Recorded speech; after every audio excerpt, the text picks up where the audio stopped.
whole life. Legit. Shedeur's been hearing these messages his entire life. Feels like he would be prepared for basically any situation mentally. You would think that. Now, once you experience it, it's obviously different.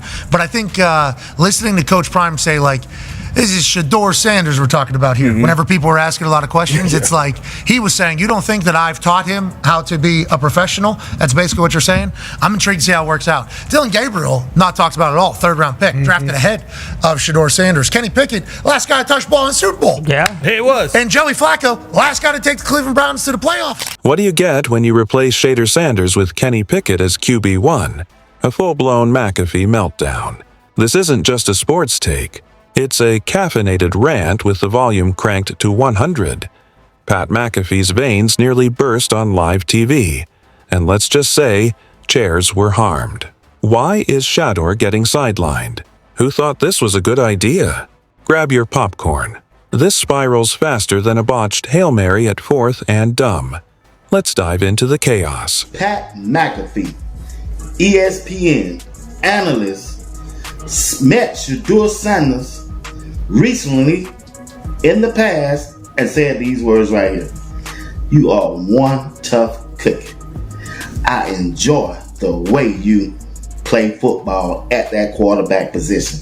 I seen you get hit after hit after hit at Colorado, but you kept getting back up and delivering that football. Subscribe if you think Shadeur should be the starting quarterback. Cut to a training camp field where logic took a smoke break and never came back. Because somehow in a year where football IQ is allegedly valued, someone looked at Shedeur Sanders, Mr. Ice in his veins, playmaker extraordinaire, poster child for composure, and said, you know what? Let's go with Kenny Pickett being... Who's that?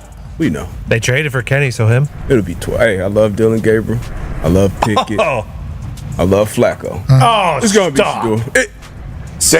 Day one. No, by week 8, Shedeur Sanders will be. Judging by Okay, that sounds right. Judging by the ESPN. I mean, you know, I follow. I'm dialed into ESPN Cleveland, so I'm watching this. I don't know what the hell those DBs 16 are of doing. 18. Yeah, I think I only saw one interception from all the quarterbacks. So I don't know what They're this dialing it Ward and the boys are doing over there. But Be careful. you know, Be careful. I'm reading tea leaves. I'm watching. June. What are you talking about, Shrades? 16 Jackson of 18. Dart. Jackson 16 Dart touchdowns.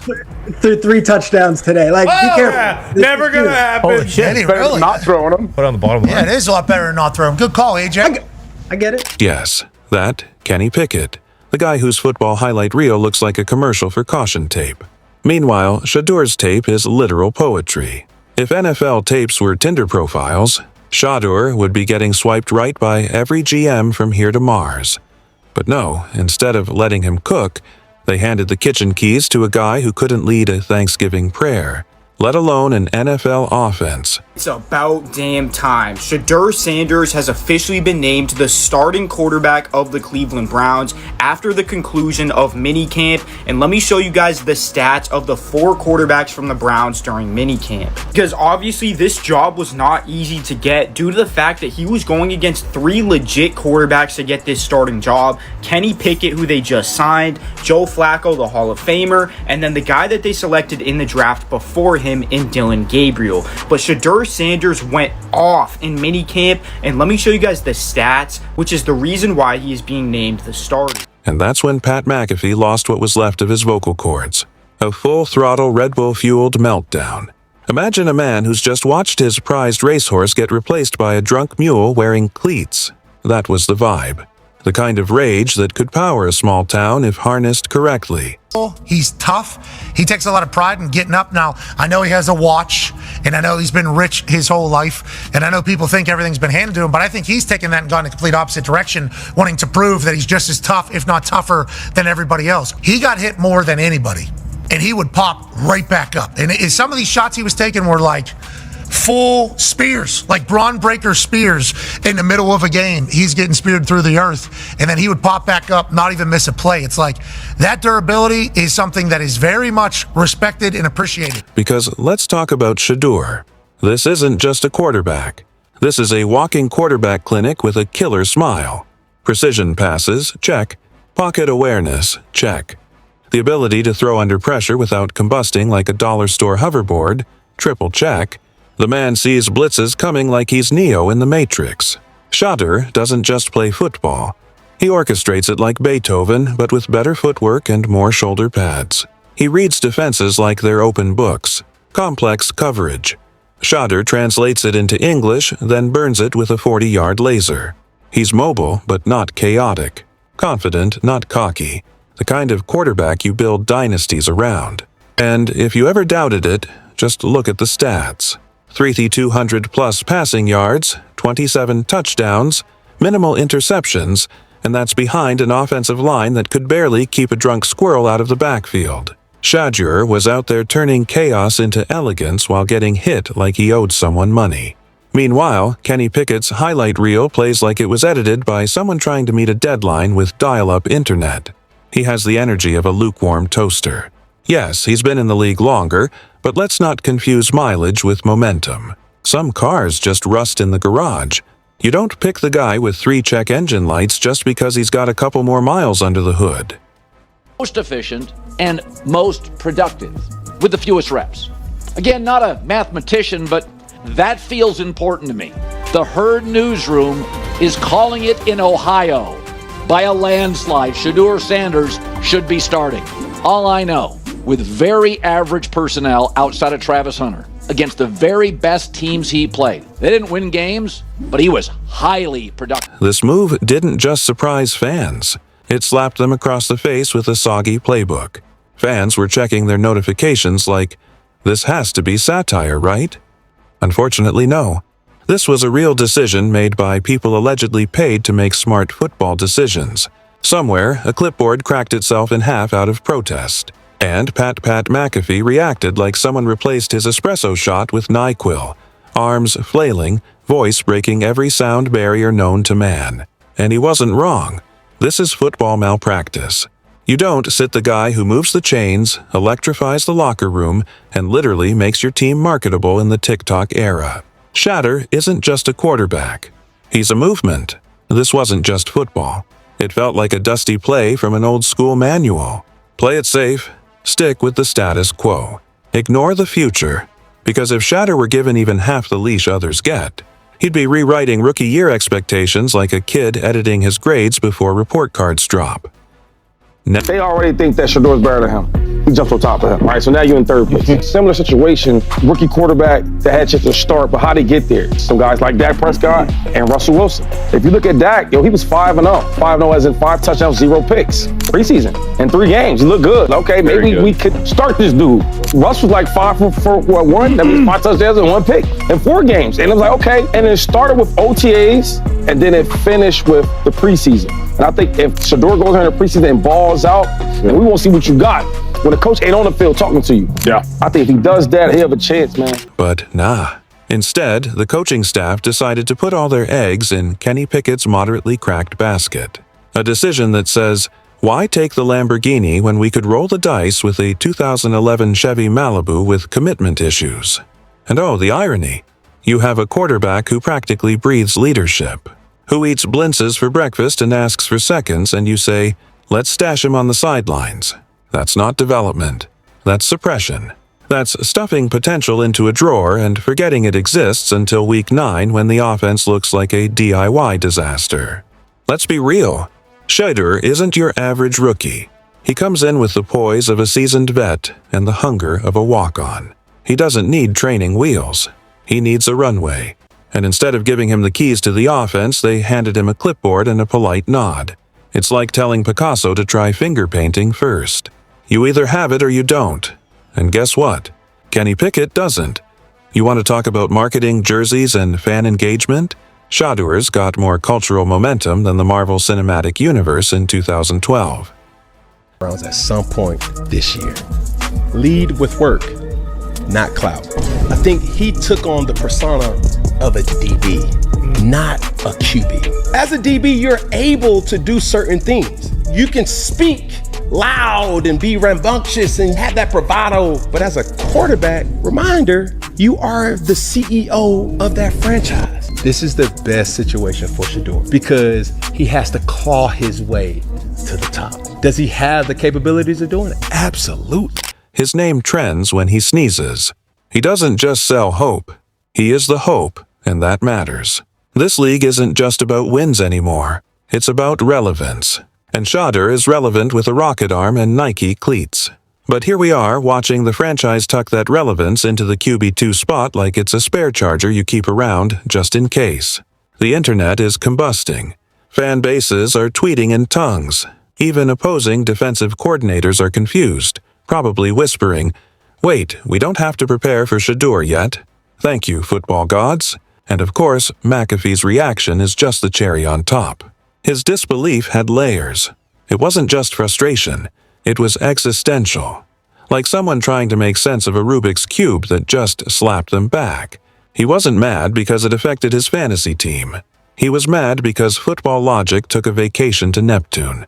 There's a reason people tuned in to hear McAfee go off.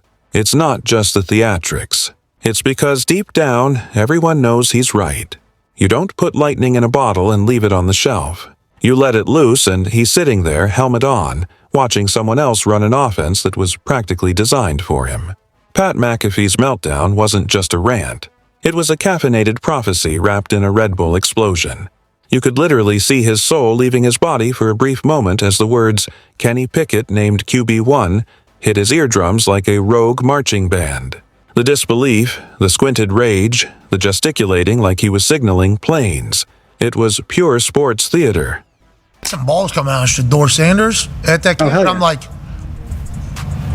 kind of looks like a guy. Yeah, I'm reading. He can sling it. Ready to. I see him, some of the veterans, how they talk to him, mic'd up, see what he's doing in the community. You talking about Njoku there? Njoku, Mike Knapp. Yeah, once you see, different little interactions and things like that, I know he has the talent. We'll see. It'll be a competition that usually brings the best out of guys, especially young guys. So I'm interested to see how that quarterback situation. I've heard he's been outstanding in the building. And I don't know. There was never no one thought he was this like malcontent or like a bag. It wasn't. That was the word, That was kind of what was being said. This wasn't a hot take. It was a 5-alarm football emergency. McAfee wasn't yelling because he's dramatic. He was yelling because he's right. Let's break it down. McAfee didn't just flip out for fun. His reaction was fueled by a very real frustration. Every fan with functioning eyes and a football IQ above room temperature is feeling. You don't build the future by sidelining your most promising talent. You don't take a kid like Shedeur Sanders, who plays with the poise of a 10-year vet and the swagger of a Hall of Famer's mixtape, and say, "Hey, why don't you sit behind Kenny and check down on 3rd and long, Pickett?" McAfee's voice cracked like a dad finding out his kid chose arts over football scholarships. And that's because Shedeur isn't just good. He's ridiculous. This isn't about earning reps. Shedeur already earned them with blood, grit, and absolute bombs downfield that had DBs turning into statues. Training camp. Rookies and vets have officially reported to Berea, and to kick things off, Mary Kay Cabot predicts that Kenny Pickett will have the upper hand early in camp. Kenny Pickett still has a slight edge in terms of being number 1 on the depth chart heading into training camp, but that could quickly change. Mary Kay Cabot is the gospel when it comes to the Cleveland Browns. She's the gospel. Yes, she is. Yes, she is. Listen, And yet, this isn't a one-off. This is part of a bigger, uglier trend in the NFL. Dynamic, mobile, mentally sharp QBs, especially young black quarterbacks, often get the wait your turn treatment, while milquetoast mediocrity gets the benefit of the doubt. Why? Because the league still has a case of old schoolitis. The kind where anything that doesn't look like a pocket passer prototype from 1987 is treated with suspicion. Shedeur doesn't play like the quarterback mold. He breaks the mold, then autographs the shards. He improvises. He creates. He reads the defense, then sets it on fire. But for some reason, decision-makers keep reaching for the familiar, even when it's outdated. Kenny Pickett is a nice guy, a solid dude. But we're not doing a charity draft here. We're trying to win football games. So, is the NFL afraid of change? You tell us. Why do young quarterbacks who bring something new, fresh, and disruptive get benched in favor of yesterday's oatmeal? Drop your thoughts in the comments. Because this isn't just about one depth chart. It's about a mindset that's killing innovation before it even hits the field. This is just another plot twist in the Shedeur Sanders origin story. The training montage is loading, and when it's done, Defensive coordinators better wear oven mitts because this kid's about to get hot. This isn't a fall, it's a slingshot. You pull him back now, but when he launches, it's game over. He's going to be the starting quarterback and taking the reps. The way things go when you acquire quarterbacks, that guy who's in first usually gets the first reps of the opportunity. Then the second guy gets it, the third guy gets it, the fourth guy gets it. Kenny Pickett was acquired before Flacco. Then you bring in Dylan Gabriel based on draft status. Then you bring in Flacco. Then you bring in Shedeur, who was the last guy. They'll all split reps in training camp. They'll get equal amount of reps. And then we'll start to notice those reps are dying. That's how he'll win some of the younger guys over and the coaching staff, by performing when the opportunity presents itself when he's with the ones and the twos. Yeah. And that's how they'll grade him. But I think he'll come out. And let's not pretend the locker room doesn't know what's up. Every wide receiver, every lineman, every equipment guy with working vision knows Shedeur's the future. He's not a backup. He's the blueprint. And if the coaching staff hasn't realized that yet, give it a few weeks. They'll either come to their senses, or the scoreboard will do it for them. Which brings us back to Pat McAfee's final furious wisdom. If you bench your best weapon, don't be surprised when you lose the war. And that's exactly it. You don't keep your sharpest sword in the sheath while going into battle with a butter knife. You let your warrior lead. You let Shedeur cook and you get out of the damn way. So what now? Wait for an injury? Hope Pickett throws 5 ducks in a row before the staff reconsiders. That's not strategy. Not a prove-it week 3 reps in the fourth quarter when the game's already lost. A real zoo